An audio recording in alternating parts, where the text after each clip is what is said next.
Okay, sorry, I could not hear anything from the audio. I suppose I was introduced already. So let me get started on my talk. Because I couldn't hear you, so I guess we have to interact through the chat box. But feel free to chat any point or after the meeting. So thank you again for the organizers for inviting me to this workshop. So I understand the major theme of the workshop is about meta-learning and applications in NLP. And today, my talk is in line with the meta-learning, which is focusing on a special subtopic called learning to learn through model-based optimization. But it is not going to be specifically applied only to NLP. It will be generically applied to many problems beyond NLP in the issue of hyperparameter optimization, neural architecture search, and also even system optimization. This is a joint work with my former student, Willie Noswanger and Eric Xing, and a number of other members in my group. So let me get started.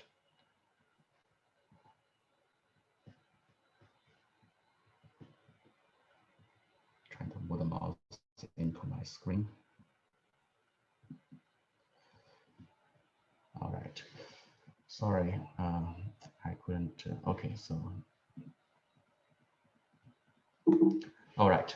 So as we all see, nowadays, AI finds many applications, in research and engineering and social life domain, such as in robotics, in conversational system, in drug design, and in surveillance systems. And they find great applications also in many NLP problems, such as speech recognition, conversational system, machine translation, emotional detection, and so forth. Right. So it seems like the AI models and technology that we developed so far has been successful, in those highly and well benchmarked applications. However, there are still many applications in real life that can be very much more complicated, such as in this healthcare domain. I just give you an example of the problems I studied recently, right? So it is, a healthcare system where the patients, are measured by many devices on many types of data. And you have data from the clinical notes, which is in the form of text, but very noisy. And you also have data from other modalities, such as, radiology pictures, genomic data, life signals, vital signals, and so forth. And to create a machine learning system that is able to do diagnosis, prognosis, or even treatment recommendation can be extremely complicated. So this complication not only exists in natural language processing problem, but also in domains beyond. And the current trends, in machine learning, on the one hand, as we can see, is the very aggressive and active development of the so-called all-purpose monster models. And as you can see this curve, in the past 3 years, the size of the state-of-the-art all-purpose monster models has grown 10,000 times. Before we even understand very fully, good models like GPT-3, Google is already talking about developing another model which can be 100 times bigger in terms of the number of parameters. So that's one trend. People are hoping they yield good results for complex problems. Another trend is equally, heavily exploited in the industry and also in research, which is to build composition systems, such as in the problem I described before in a healthcare system. You see many component models being used. This is just a simple showcase of the number of model components we used in developing our radiological clinical case report system, where you need to understand image, and produce a readable and practical clinical case report for doctors, for diagnosis, for patient transfer, and for discharging, and so forth. Right. In any of these problems, there is this need of building models and also tune them to optimality. So building such solutions can be really tedious. Whether your model is big or small, whether you use one model or many models, you all need to, apply a lot of expert knowledge in configuring various different models and tasks. And the configuration range from, optimizing model architectures, modules, data processing pipelines, the hyperparameters behind the model, and also even the distributed system configurations and many other details in the training. So these kind of work are typically not well reported in any of the papers they publish, but they indeed consume most, or at least a bulk of the energy of researchers. A recent report kind of provides a breakdown of the effort data scientists use to build their solutions. Apart from a lot of time spent on data processing, which probably are 2/3 of the effort, the remaining 1/3 are primarily spent on model selection, model tuning and scoring and so forth. So the question here is that ideally, if we want to go toward a production, a AI type of activity, we probably want to make the practice of developing machine learning models more standardized, just like what we did, in building, say, an aircraft where you can use the building blocks, to assemble them. So here comes the question, how to achieve that. So today I'm going to talk about two of the efforts that we find to be very useful and interesting. One is to kind of, make the space of machine learning and NLP model development maybe less innovative by following some kind of a standard blueprint so that they can be standardized and in the future maybe reproducible and reusable. And then upon that, we want to learn, how to learn these models more efficiently so that you can, hand the very heavy job of training those models, hopefully to a system to be taken care of automatically. Right? So this is in the spirit of meta learning and learning to learn. Right. So a blueprint is obviously, a very, interesting, intellectual and also practical goal, for model design. Instead of, dive into pages of equations and every time report a new paper, as we see in nowadays machine learning and NLP conferences, can we just use some smaller number of equations to form, the archetypes of model development? As we all know, nowadays there are many, algorithms and heuristics invented, every day and in every conferences. And our, very popular, software libraries, whether they are built, in the model-centric way, in a task-centric way, or in a solution-centric way, typically consist of hundreds of, items and the building blocks within them, built on different principles. So navigating this vast resource of solution components can be very daunting, and also it is not very helpful, in supporting other goals such as interpretability, repeatability, and efficiency of developments, time to solution, and so forth. Right? If you remember, in the history of physics, we used to be in such a stage where there are many theories and equations for almost every phenomenon in the world.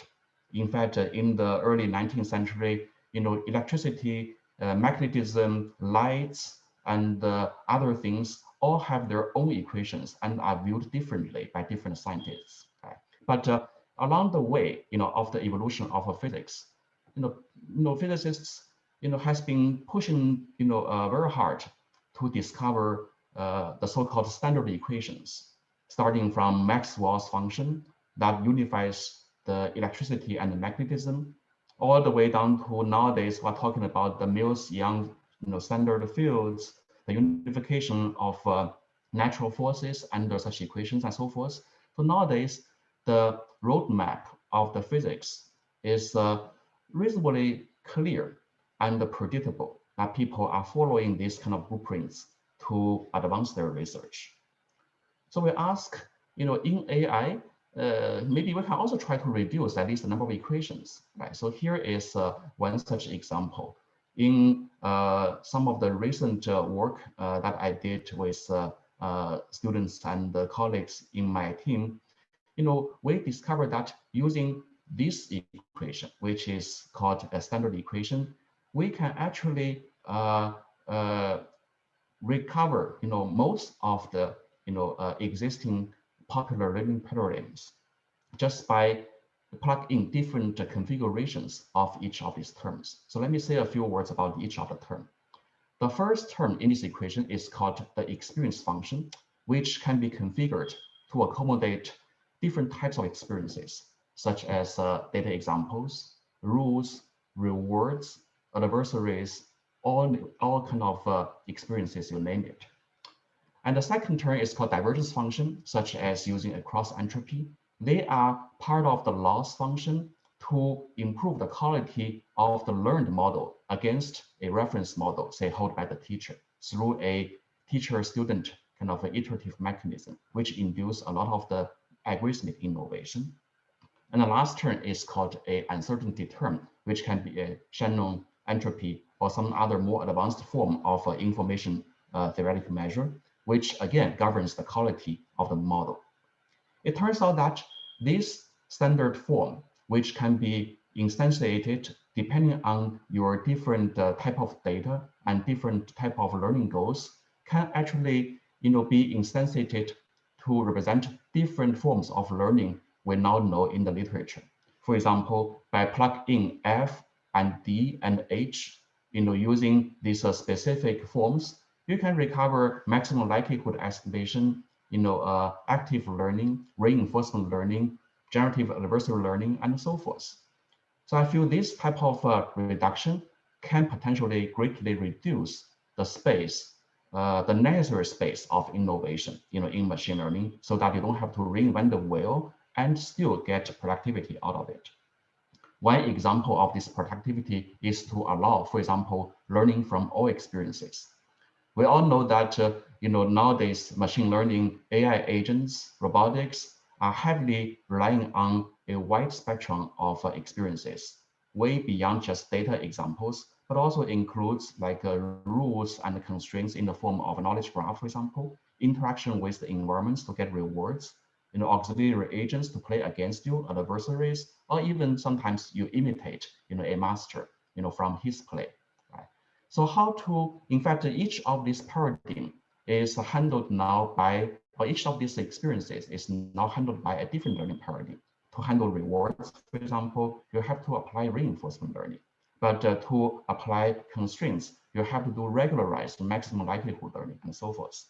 Now with the standard equation, you can actually treat all these different experiences in the same way, just by coming up with a additive assembly of different experiences in the experience function, and then plug them back into the standard equation.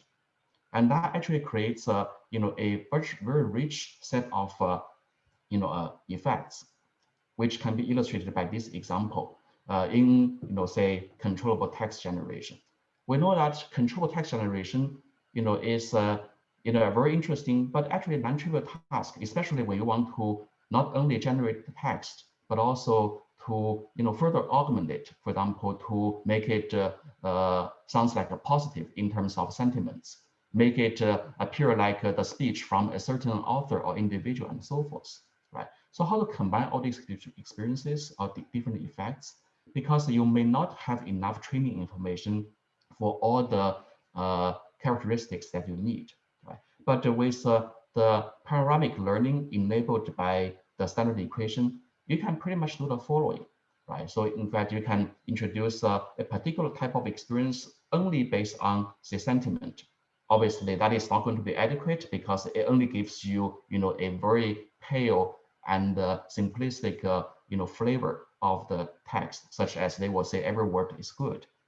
And then you can furthermore add on some training experience examples of the sentence you want to generate, which gives you kind of a readable sentence, but not quite grammatically making sense. And then you can furthermore add on, a language model to make them sound more natural. Right? So this kind of, incremental additive, inclusion of more experiences without changing the learning paradigm can be very easy to implement and practice. And this is a quick showcase of the results that you can follow. With every piece of experience you add, you get, some good bump up in that particular dimension supported by the evidence, but also without losing other key metrics, such as the accuracy of sentiment, such as the quality of the language model. So at the end of the day, when you use all the experiences together, you are going to be able to achieve reasonably good results in all dimensions, not just a single dimension. And also under the standard equation, you can now hope to make use of some very standardized so-called master algorithms in an iterative form. For example, here I show you such a master's equation, a master's algorithm, which looks like an EM algorithm. In the E step, you actually, are accommodating new experiences, integrate them back to the current form of the teacher model to increment the knowledge of the teacher. And then in the M step, you are going to draw the teacher close to the students so that the students can learn from newly added experiences. So this is a very well-known teacher-student mechanism, which is kind of behind many of the known algorithms, such as variational EM, alternating gradient descents, and so forth. And on top of that, you can even apply more advanced technique to make fancier consequences, such as introducing kernel tricks and and to induce nonlinear effects and so forth. So that sets the stage for the next topic, which is more grounded toward the theme of this workshop, which is meta-learning. So meta-learning has many different angles and objectives. But one thing that is particularly interesting, across the domain is to learn how to learn better. Right? It's just like, you send a student to the school, they need to learn, but there are many free parameters that can control the effectiveness of their learning, like the batch sizes, and the hyperparameters, even the neural architectures of the model. How to tune this can be very tedious. So learning to learn is the technique that concerns how to best the effort of learning by automatically or manually or theoretically, in a principled way, tune these free knobs. In the space of hyperparameter optimization, those free knobs correspond to the coefficients of the loss function, such as we see in the standard equation, or the hyperparameters, right, such as the strength of the prior, the strength of the regularizer, and so forth. In neural architecture search, you can view the layer sizes, the layer types, and other architectural elements to be learnable objects, so that we can have another level of meta-learners to optimize them. Even at a system domain, which is not often considered by we machine learners and the NLP researchers and practitioners, in fact, the system parameters can also hugely affect not only the efficiency, but also the quality of learning. And those parameters can be also tuned.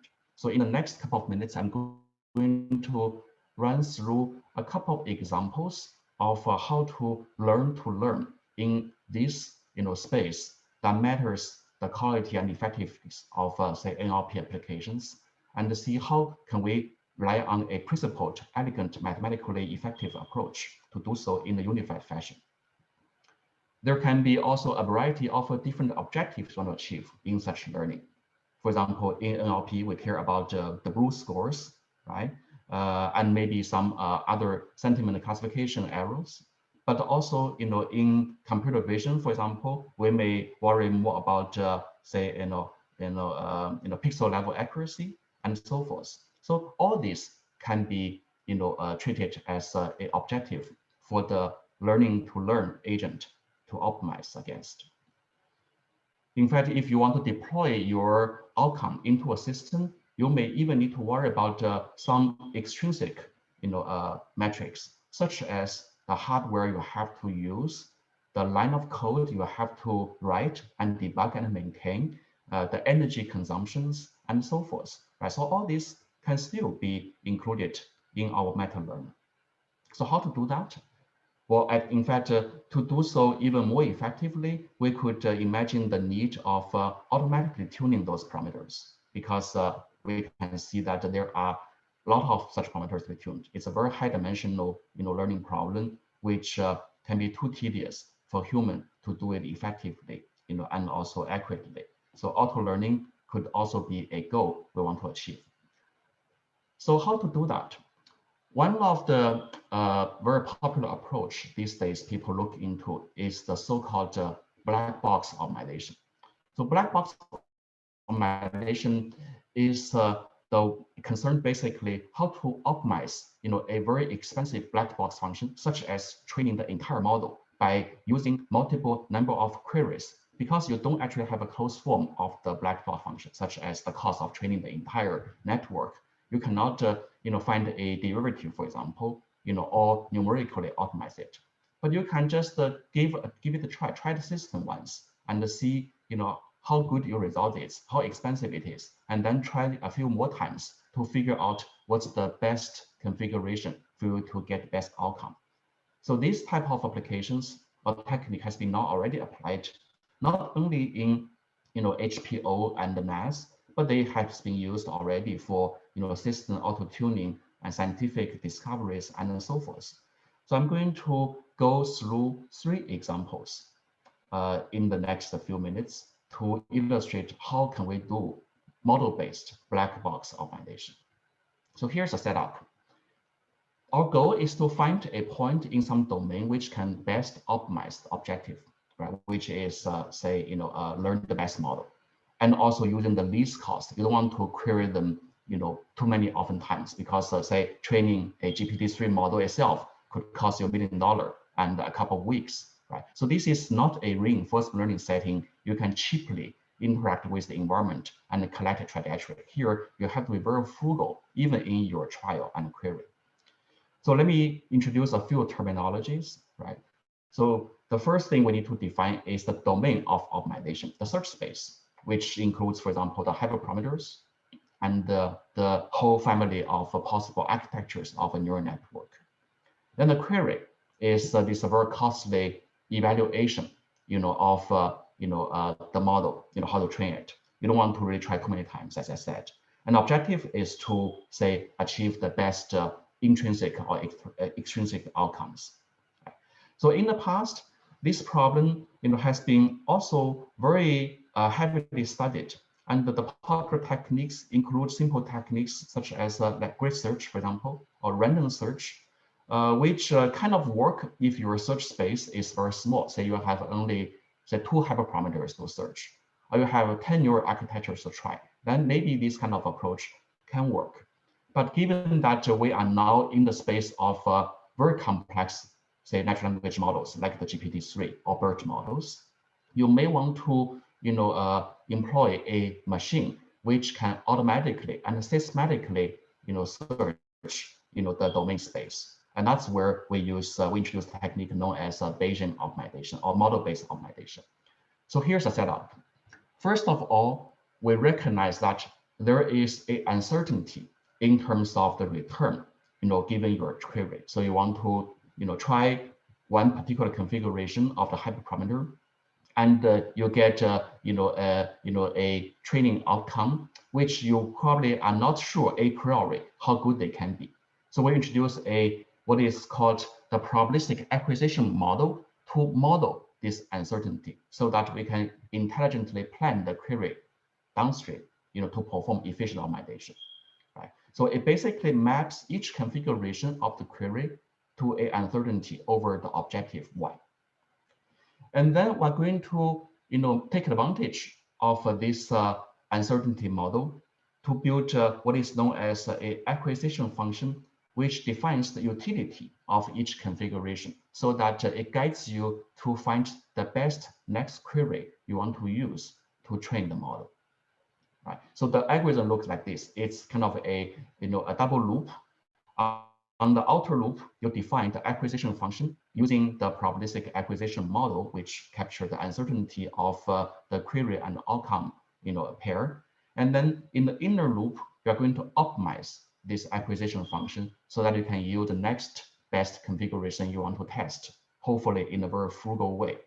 And once you finish the query, you observe the outcome, you now have one more data points, which can further help you to improve the probabilistic acquisition model.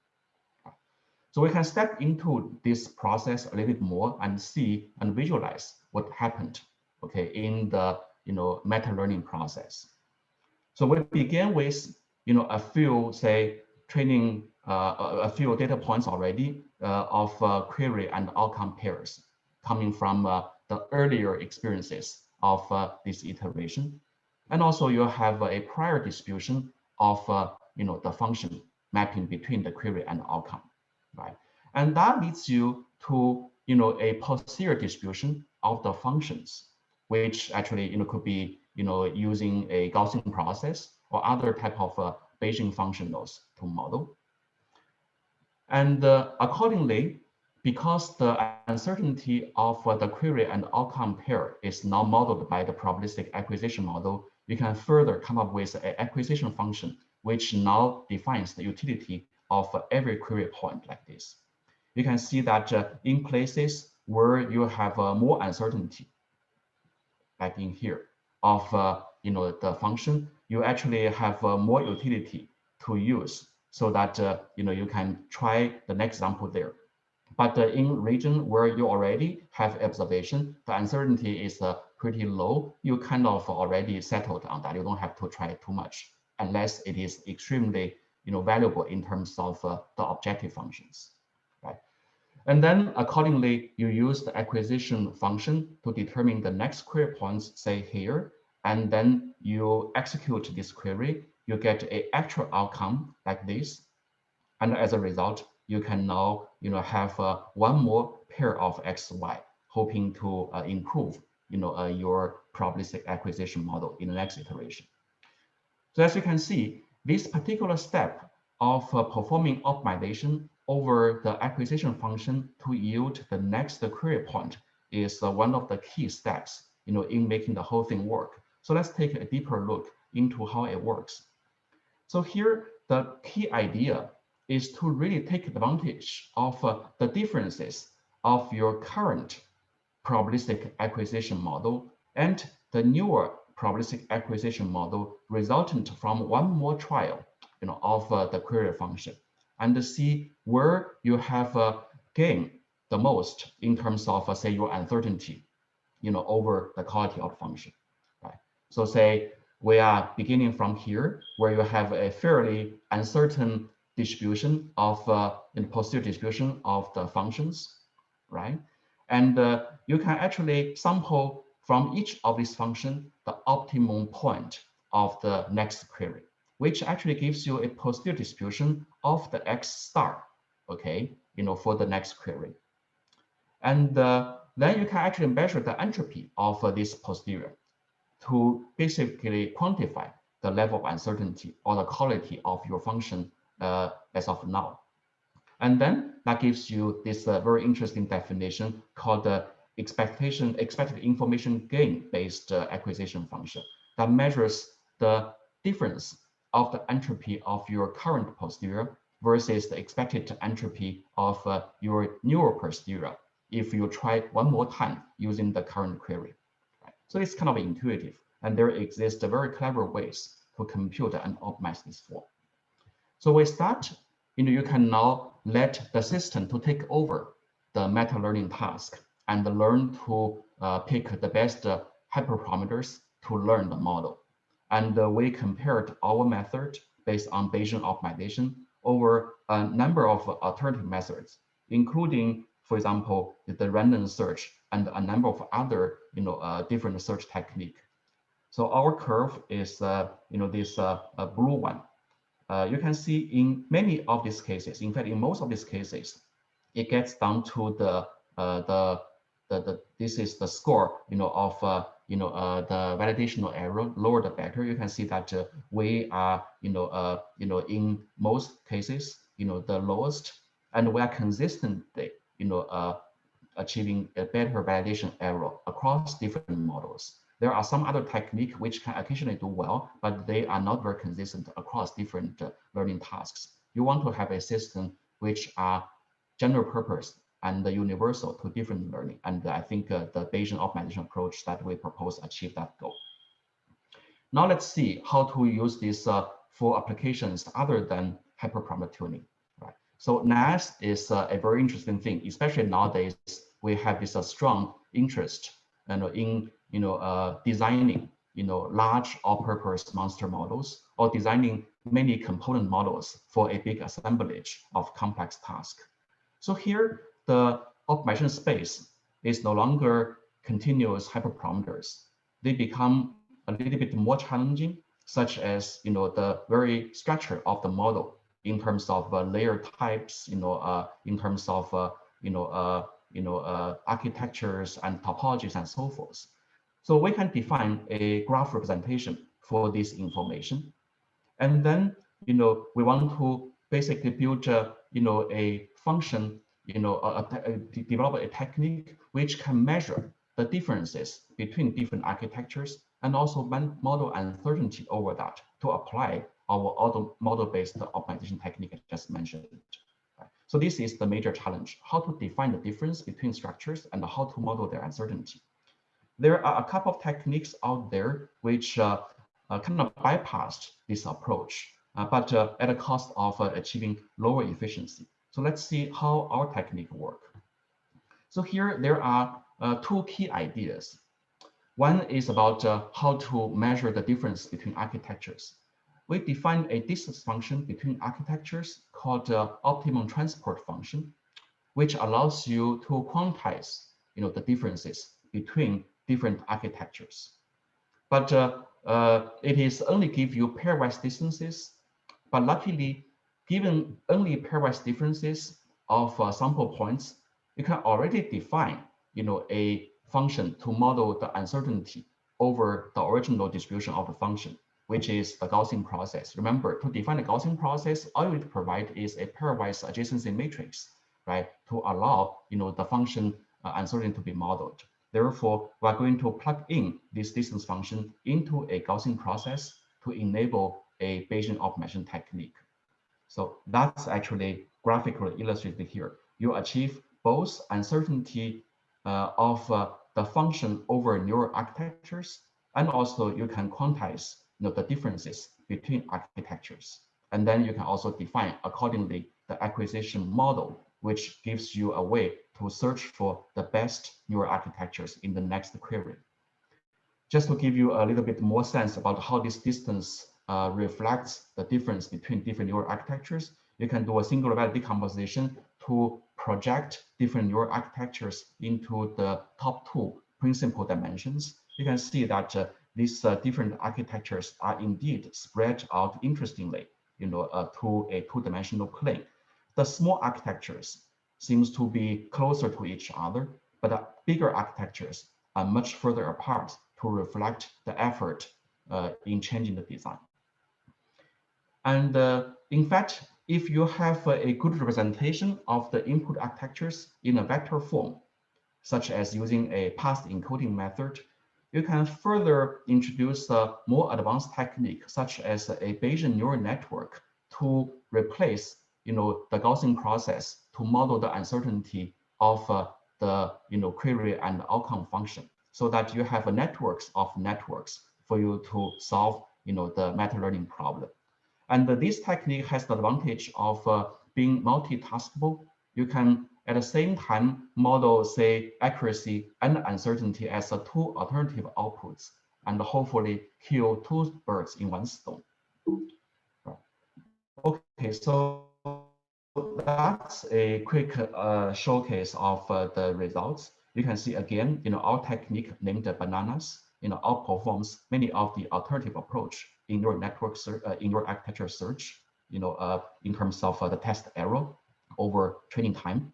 And in the multitask setting, you can again see bananas achieve the best overall outcome in both task dimensions against several of other competitors, including random search and regularized evolution and so forth. So with that, I'm about to close, but I want to give you one more example, which is slightly further away from the core of NLP research, but I bet you are going to run into it whenever you start training the model yourself. This is about system optimization. System is this dirty laundry work. Typical machine learning algorithmic people avoid to touch, but they actually could have a huge impact, not only in efficiency and cost, but also in accuracy. The typical dimension, of parameters in system is like batch size, learning rates, and so forth, right? But this number could affect the way you deploy different workload onto, say, a computer cluster. How many GPU cores you want to give to a particular training task, especially when you work in a team, you have your colleagues wanting to train their own model on the same cluster. How do you guys negotiate a best strategy to allow training, in the most effective way? It turns out that this is not a trivial task, as you can imagine. There are very interesting trade-offs, right, in many of the tuning knobs.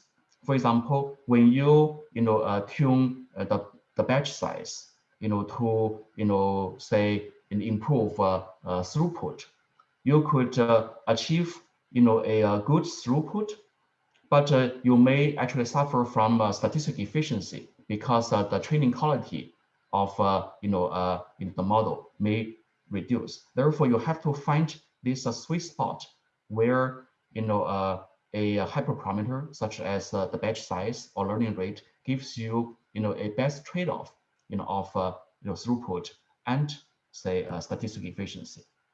So this is the task in the system known as co-adaptation. And I'm going to show you how the meta-learning technique I just introduced can also do their work in this task space. First, we need to define an objective. In this case, we use a newly invented term called the Goodput, not throughput. Goodput is a combined score that considers both the system throughput in terms of the volume of data you process per unit time, and also the statistical efficiency, which measures quantitatively the progress you made in over every training examples.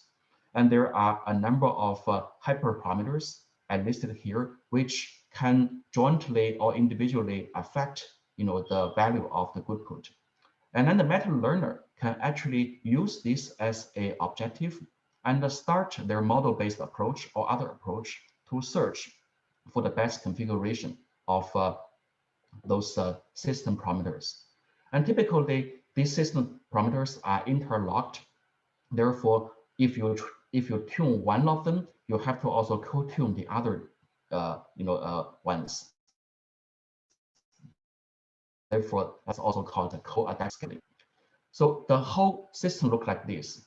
You start with the work, which asks you to allocate the resource across multiple training tasks or multiple rounds of training of the same model, say using different hyperparameters. And then you use the model loss function and also other system measure functions such as a Goodput to kind of start predicting how model will gain over a particular training configuration with a particular batch size or learning rates. And based on the predictive game, you are going to now measure the system breakdown, right, of different resource that could be allocated. And then you go ahead and do the reallocation once every couple of iterations, and then you iterate. So this technique is called co-adaptive learning. So from this idea, you can see the importance of knowing the model configuration and the formality ahead of time, and also use them accordingly and quantitatively and in a principal way to make scheduling even work. So I'm about to done. This is just a showcase of the comparison of a adaptive learning system over other systems tuned by human experts. You can see that even human experts have a lot of knowledge about a system and tune at their best. They can still lose to a system that we designed based on meta learning. So I'm going to close now with a few mentioning of the system we built out there that you can download and use to help with your work or contribute to the extension of the tools out there. Right? There is a composable system called Tune, which allows you to take a wide range of inputs using probabilistic Bayesian optimization and then compute output, in the form of hyperparameter neural architecture and a system config, query. And we also have a toolbox which provides you the Lego of NLP building blocks for a wide range of tasks. And in that toolbox, we also have a Forte pipeliner, which provides a universal data structure that allows building blocks of different libraries to be threaded together without rewriting the codes or reinventing many of the interfaces using some very generic wrapper. And then this assembly line allows you to pipeline different building blocks together for larger tasks. So all these tool boxes and the libraries can be found in this open source repository called Castle, where we have a wide range of machine learning and system and SysML toolboxes that enables composable and automatic and scalable machine learning. And recently, we've gained a number of recognitions at ACL, for the development of Taxa, and at a system conference called OSDI for the automatic task scheduler. So if you are interested, you're welcome to go to the website and GitHub, to play with those codes. So with that, I want to close and thank you very much for the attention.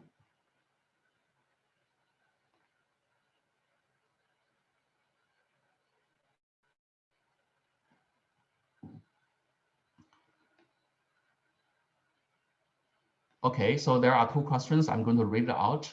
Do you have any publication explaining your standard equation? I would like to learn more. That's a good question. The standard equation has not yet appeared in its completion in any publication yet. We are in the process of putting up, a archive article in the next couple of hopefully days, if not 1 or 2 weeks, for that. But the usage of the standard equation has started to appear in our publications 2 years ago. So, for example, the paper on controllable text generation and equipping neural network with logical knowledge, all are using the spirit of this standard equation. Does Bayesian optimization work on high-dimensional data? Yes, it does. Right. For example, in the neural architecture search, the neural architecture are very high-dimensional, and we are able to define, kernel functions around distances of these different high-dimensional entities, and still enable Bayesian optimization. But of course, it is not trivial. You have to be sophisticated enough to apply correct, a distance measure or kernel functions to incorporate this high-dimensional data. Another way, of course, is that you can use an embedding technique to reduce the dimensionality of those high-dimensional data to avoid directly searching in the very high-dimensional space.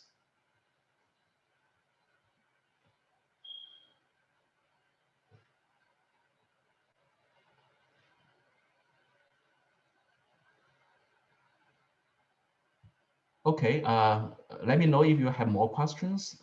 Because I couldn't hear you, I'm going to just watch the chat. Do I provide the slides link? Yes, I'm going to upload the slides on my webpage.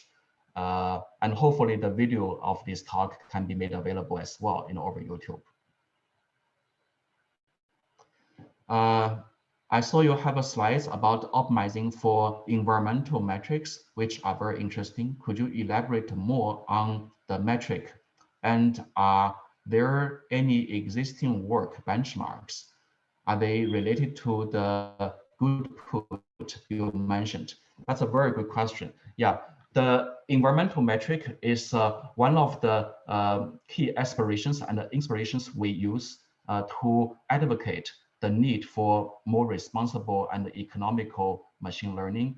But when translating to real work, yeah, it typically relates to energy consumption and loading more training tasks on limited environments and so forth. So Goodput is actually one of our initial effort into those dimensions.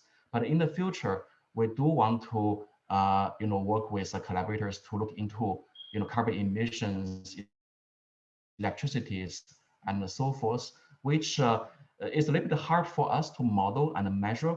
But once the awareness of this issue and the opportunities there is becoming wider recognized, I hope that we will find either collaborators or methods to put more kind of formal mathematical framework into those different metrics. But right now, I think Goodput is the only work we have so far into that direction.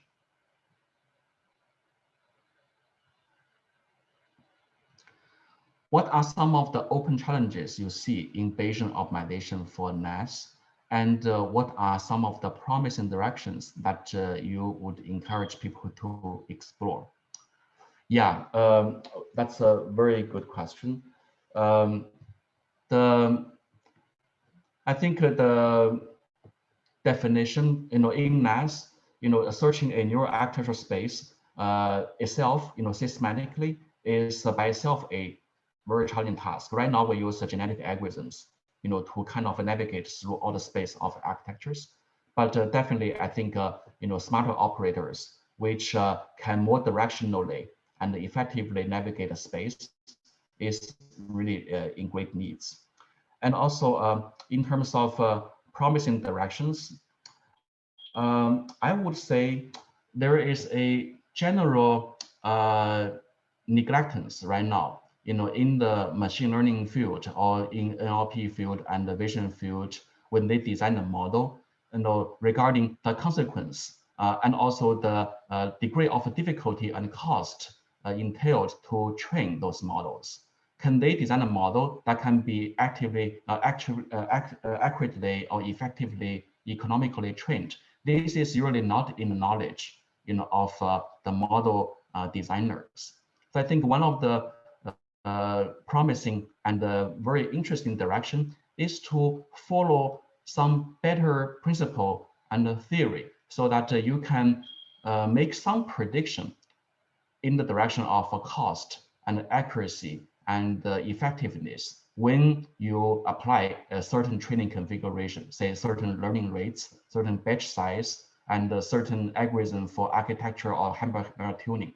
So how to get there? I guess when designing, especially very complex models such as huge transformers, a very explicit mathematical picture right now is not a focus of the interest. That causes the inability to make the model effort entailed predictable. So I would say one direction that is absolutely able to provide a good reward is to start looking into the theoretical and mathematical underpinnings behind those more complex design, at least in terms of their cost effectiveness and also their system workload, so that you can design the training job and also design the data pipelining accordingly, rather than just try random luck or just labor arbitrary infrastructure and play a money game or a budget war.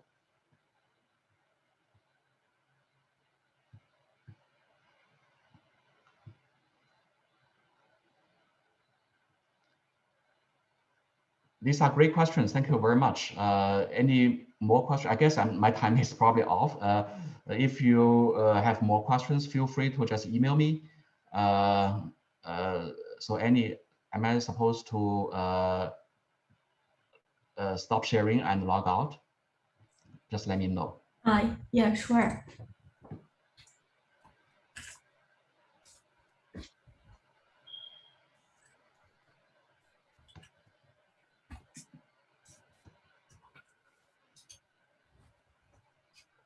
Okay, great. Yeah, so thank you. Thank you very much. I'm going to hand it back to the organizer, and I hope to See you in the later sessions.